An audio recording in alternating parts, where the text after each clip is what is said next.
Salut, c'est Cyril, je suis content de te retrouver à nouveau pour te parler d'un livre. Aujourd'hui, on va parler d'un livre qui m'a passionné, un livre que j'ai acheté et que je pensais qu'il allait m'intéresser. Et au final, il m'a plus qu'intéressé, il m'a passionné. Je te parle de ce livre tout de suite, allez, c'est parti.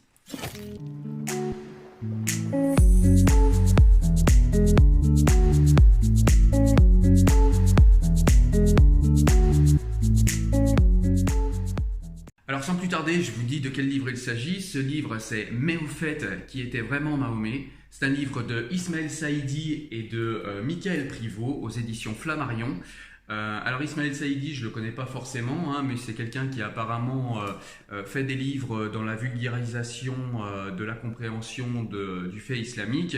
Et Michael Privot, c'est un musulman qui est islamologue, c'est un Belge, et c'est quelqu'un que j'ai rencontré sur Facebook, avec qui j'ai déjà échangé et qui est toujours très pédagogue et qui est là pour essayer de faire comprendre un petit peu ce qu'est l'islam. Qui a une approche quand même universitaire, qui a une approche assez carrée de sa religion, comme normalement tout islamologue, mais là je trouve que c'est particulièrement intéressant l'angle de vision de Michael Privot.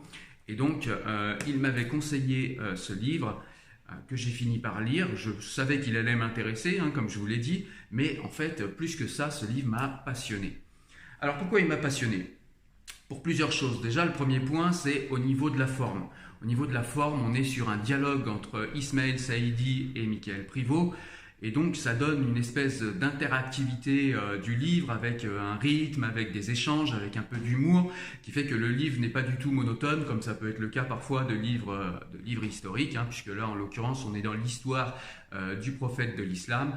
Donc voilà, parfois c'est un peu lourd les livres historiques, là c'est pas du tout le cas. On est dans un livre qui est extrêmement accessible et dans un livre, comme je vous le dis, où il y a un petit peu d'humour dans les échanges qu'il y a entre Ismaël Saïdi et Michael Privot. On a également de la mise en contexte de ce qu'ils expliquent dans le livre, au niveau des rituels de l'islam, et ça c'est également très intéressant. Voilà. Ce qu'il y a d'intéressant et ce qui m'a passionné dans ce livre, c'est qu'on apprend tout un tas de choses sur le prophète de l'islam qu'on ignore. Par exemple, moi, j'ignorais que une grande partie de ce qu'on sait de lui et de ce que rapporte la tradition musulmane repose surtout sur des croyances et sur des chaînes, orales et sur des chaînes de passation du savoir qui sont somme toute pas forcément toujours très sûres. On apprend également que au début de la religion, le prophète ne parlait pas du tout d'islam, au même titre que Jésus-Christ ne parlait pas de christianisme. L'islam est plutôt une construction qui s'est formée après la mort du prophète. Donc voilà, il y a des choses comme ça qu'on apprend. Il y a également, ce que j'aime, c'est qu'on est dans une définition de ce que, comme je vous le disais, de ce que la tradition islamique rapporte du prophète et dans ce qu'on sait précisément du prophète et ce qui est formellement établi. Voilà, ce qui place, de mon point de vue, le curseur de la foi au bon endroit. C'est pas du tout un livre qui va égratigner la foi, de mon point de vue, c'est même le contraire. Mais c'est un livre qui va distinguer ce qui relève de la croyance et ce qui relève des faits établis. Voilà, et donc ça permet de ne pas forcément être dans une réflexion et dans une pratique sclérosée de l'islam, parce qu'on est justement dans une explication de ce qui relève de la croyance et de ce qui relève de la foi. Et du coup, ça permet de voir en fait où est-ce qu'on a de la latitude dans notre pratique de l'islam ou où est-ce qu'on n'a pas de latitude. Que dit réellement le Coran? Que rapporte la tradition? Comment elle le rapporte? Est-ce que c'est sur des faits établis? Est-ce que ce que rapporte la tradition, c'est quelque chose qui est probable? Est-ce que de ce qu'on sait du contexte dans lequel Mahomet a vécu, ou Mohammed a vécu plutôt, est-ce que ce que rapporte la tradition est quelque chose qui est probable? Est-ce que ça ne l'est pas? Est-ce que les histoires qui sont racontées à propos de Mohammed sont des histoires qui sont qui relèvent du probable, du pas probable, etc. Donc voilà, je trouve que ce livre place vraiment le curseur de la foi et du savoir au bon endroit, parce que je trouve que c'est dangereux en fait de confondre la foi et le savoir. La foi n'est pas quelque chose de dangereux, au contraire, c'est quelque chose de nourrissant, la spiritualité de mon point de vue en tout cas.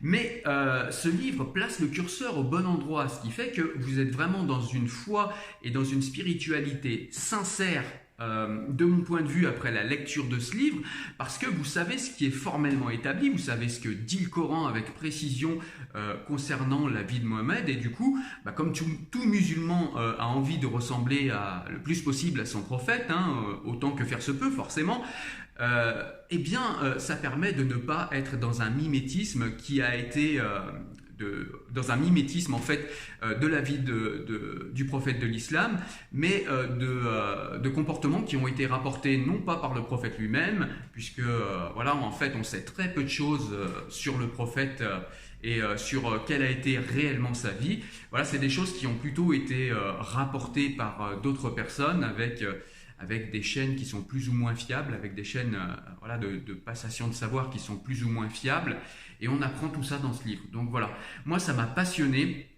On a vraiment aussi un retraçage de l'écriture du Coran, un retraçage de toute la vie de Mahomet. Non, vraiment, c'est un livre qui m'a passionné. Vraiment, je le conseille à tout le monde, même ceux qui ne sont pas musulmans ou qui ne sont pas forcément intéressés par l'islam, ne serait-ce que pour l'historicité de la vie du prophète, qui a quand même eu, malgré les croyances qui sont erronées, qui a quand même eu une vie qui est remarquable, puisqu'il a quand même fondé les prémices d'une civilisation, la civilisation islamique, et il a quand même fondé une religion qui, 1400 ans après, est en grande forme, et voilà, une religion qui, somme toute, régit quand même la vie de milliers de musulmans, de milliers d'êtres humains, et puis qui a donné également vie à des intellectuels extrêmement intéressants, de la civilisation arabo-musulmane ou perso-musulmane.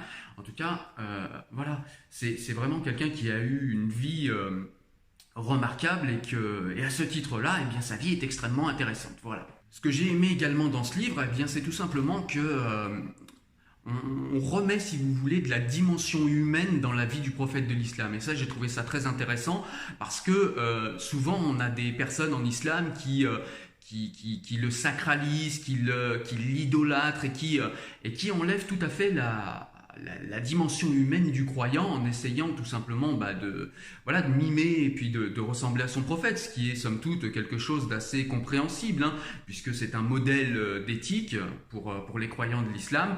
On a envie de ressembler au plus haut modèle éthique que notre religion ait connu, c'est quelque chose qui est compréhensible.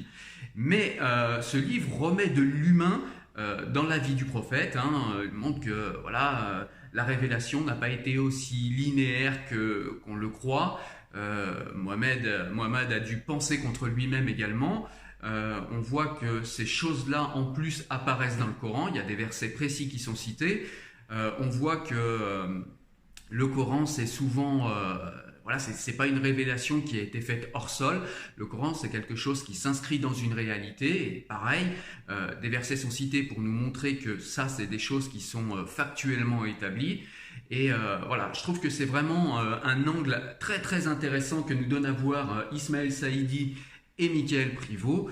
On remet de l'humain dans le prophète, et du coup ça peut remettre de l'humain dans le croyant, je trouve. Et la foi ne s'en trouvera pas du tout affaiblie, puisque au contraire c'est Dieu, selon l'islam et puis selon les monothéismes, Dieu s'adresse à des êtres humains. Dieu donne, pour ceux qui y croient en tout cas, il y a des gens qui y croient pas et qui pensent que, par exemple, il y a une théorie qui est développée, une théorie qui est développée dans le livre, où certaines personnes pourraient dire que effectivement le prophète Mahomet avait des problèmes psychologiques et qu'il entendait des voix parce qu'il avait une détresse psychiatrique. Voilà, c'est quelque chose qui est possible. Aujourd'hui, il n'y a personne qui peut dire on sait que c'était comme ci, on sait que c'était comme ça. On est ici dans le domaine de la foi, justement, dans le domaine de la croyance. Ceux qui ont foi pensent que le prophète de l'islam a réellement entendu la voix de Dieu. Ça ne lui empêche pas d'être pour autant un humain et d'être soumis à l'humaine condition, et donc à la perfectibilité et à l'erreur. Et c'est quelque chose qui est grandement rétabli dans le livre. Et moi, j'aime beaucoup ça parce que La foi, la spiritualité, c'est selon moi quelque chose qui part d'abord de l'humain, qui s'adresse à l'humain et qui part de l'humain, qui part de l'intériorité. Donc voilà, personne d'entre nous n'est quelqu'un de parfait et je trouve que désacraliser un petit peu le prophète et le remettre dans son humaine condition permet selon moi de redonner la visibilité plus à Dieu, si l'on y croit, si on a la foi en Dieu. Et c'est ce que j'ai trouvé intéressant dans ce livre-là. Voilà, donc au-delà de tout ce que je vous ai dit, on apprend une foule de choses, une foule de détails historiques extrêmement intéressants tout au long de la vie du prophète de l'islam. On apprend vraiment énormément de choses. On apprend par exemple que... voilà, on nous dit souvent que le prophète Mahomet serait un pédophile. Voilà, ceux qui détestent l'islam ont souvent cette vision-là en disant que le prophète Mahomet était un pédophile, qu'il a épousé une gamine de 6 ans ou de 9 ans selon les versions. Voilà, on voit dans ce livre que c'est pas si simple, qu'il y a plusieurs hypothèses et que voilà, il y a des hypothèses qui sont plus probables que d'autres et par exemple, voilà, pour citer celle-ci, l'hypothèse du prophète pédophile qui se marie avec une gamine de 6 ans n'est pas forcément l'hypothèse la plus probable. Voilà, donc c'est toute une foule de choses comme ça. On va s'attaquer à des choses qui sont plus ou moins anodines, mais on va s'attaquer également à des choses qui font débat. Et ce livre nous permet d'y voir clair dans ces débats-là, d'une manière calme, apaisée, factuelle, et à l'aide de faits historiques. Donc j'ai trouvé ce livre très intéressant, vraiment je te le recommande 1000 fois. Ça s'appelle « Mais au fait, qui était vraiment Mahomet ?» C'est un livre aux éditions Flammarion de Ismaël Saïdi et de Mickaël Privot. Il faut absolument que tu lises ce livre. C'est un livre qui m'a passionné. Voilà. Écoute, j'espère que tu as aimé la vidéo. J'espère que je t'ai convaincu au moins de lire ce livre parce que moi, il m'a vraiment convaincu ce livre. Il m'a vraiment passionné. Voilà, écoute, j'espère que la vidéo t'a plu. Je te laisse me mettre un petit pouce bleu si c'est le cas. N'hésite pas à t'abonner si c'est toujours pas fait. N'hésite pas à me soutenir sur Tipeee si tu trouves que mon travail le mérite. Je te laisse également aller sur le site Enfant du siècle pour aller voir un article que je vais consacrer à ce livre et puis pour d'autres conseils de lecture de livres, hein, tu vas voir, il y a des extraits, il y a des conseils vidéo, des liens d'achat, voilà, il y a tout ce qu'il faut en fait pour un bon lecteur sur ce site. Donc je te laisse aller y jeter un œil, faire un tour. Tu verras, il y a tout ce qu'il faut pour un bon lecteur, pour un passionné de lecture. Voilà, je te dis à très bientôt, porte-toi bien, ciao, salut.